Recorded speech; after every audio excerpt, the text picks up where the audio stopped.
birungi tubikirizamu ebibanga bibi sola kukiriziganya nabyo. Okay. Yes. Kati njagala tugende ku mulamwa nga gugamba nti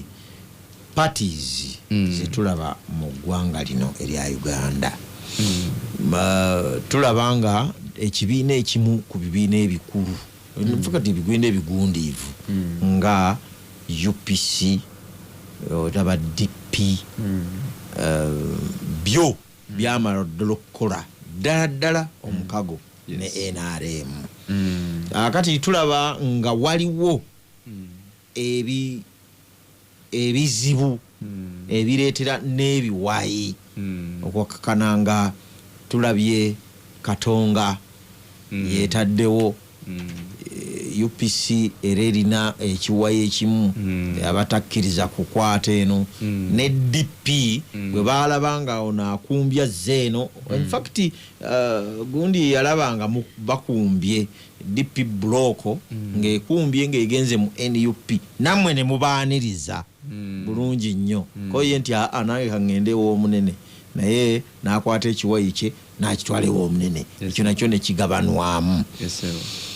Olwaleero tulabanga ebibiina mukulu alinga atuukiriza ebigambo bye ne Kacaayi n'akwata n'akuba. Ti olwaleero olaba omukulu Besigye atambula agenda abunyenjiriye naye ng'ate teyeekuusa wadde ku FDC ng'erabika nti yakwawula ku FDC. Ate tugenda okulaba nga mu NUP mwennyini nga kakati omukulu Abedi Bwanika tacha wadde agani president Kyagulanyi naye kirabika tekiva mu mutima gwe okuba okutegedde tebakyakwatagana awamu n'omukulu Mpuuga era bwe babadde bagenza okutuula waddewo olukiiko nga luteesa ku mbalirira eno gye tuyita alternative budget manyize njogera bituufu alternative budget bwe babadde batudde abanene abo tebabadde nga tulengera bwetu tulabanga DP block etaliimu Basegona mukulu Muwanga Kivumbi ate nga Muwanga Kivumbi yeweebyaki n'atabeeramu kati okuwabula kwonna ne kubanga kwagenze bwe batyo.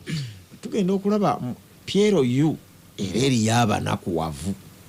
newankwadde kikyali kisine ye bwagambye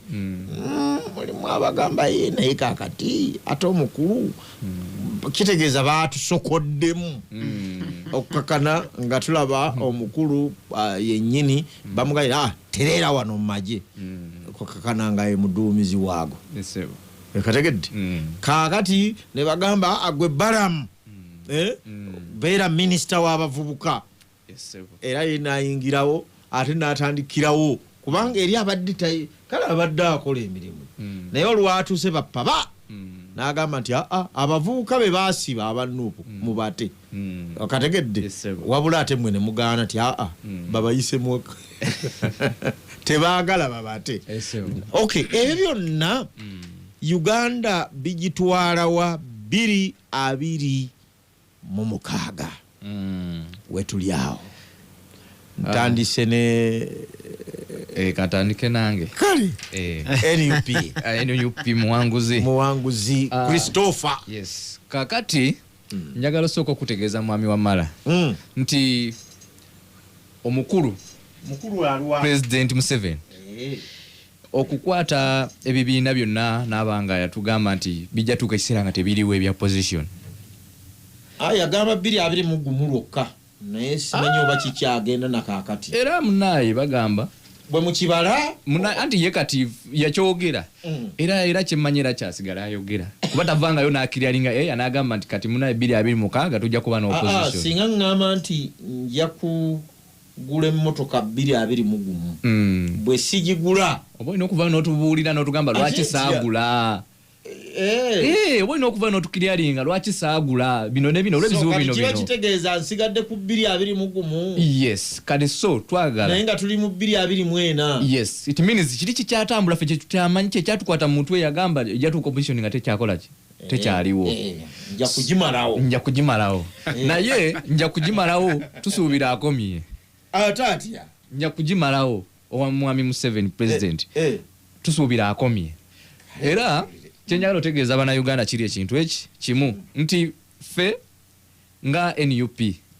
tulina enteekateeka singa babadde batukkiriza okukola bye tukola byonna singa gavumenti ya wano eye Uganda wano gavumenti kyekisewo Mr. Muwanguzi mwami Museveni wakati gwe tumanyi kati ye gavumenti mwami Museveni ye gavumenti gwe tumanyi munange wano kakati awo mwakiyiga bubi kakati awo ye gavumenti mwami Museveni ne gundize ne kabineti ye yonna ye tubalanga gavumenti kuba ffe okusinziira ku bye tulaba batugamba temukkirizibwa musooka kusaba lukusa okukola laale yonna yonna oba okukola olukuŋŋaana lwonna osegera bulungi obunduumizi buva waggulu osegera bulungi yesebo gavumenti erina amasiga ameka gavumenti erina amasiga 3 amasiga agasatu era abawo abagakulembera kati abagakulembera abo era wabaako kati ffe kyetugamba kikino nti gavumenti yo nga yo omukulu President Museveni ye nga ye gana amasiga 3 yalinga agakulira era yagaduumira kuba tulaba buli kimu yakisigaza era yakiduumira kuba yewegasatu NUP contributinga ku limu lyokka NUP ocontributinga ku gundi emu tecontributinga ku gundi emu contributinga mu meka gone gagendamu kakati nze ndo ngamba parliament erimu NUP era nga ey'oludda olukola ki oluvuganya ekitegeeza nti eri wamu ne gavumenti kituufu si kituufu ekolera mu gavumenti eyo ekolera mu gavumenti eriko ensobi eziyisibwa mu parliament oba ebirungi ebikolebwa mu parliament NUP erina contribution ebiwakanya kuba nambye kya contribution ekyokuba contribution ya mu kuwakanya ne gundi bwetyo so eri naye yes contributing kakati bwe tugenda ogambye nti yonna ebirimu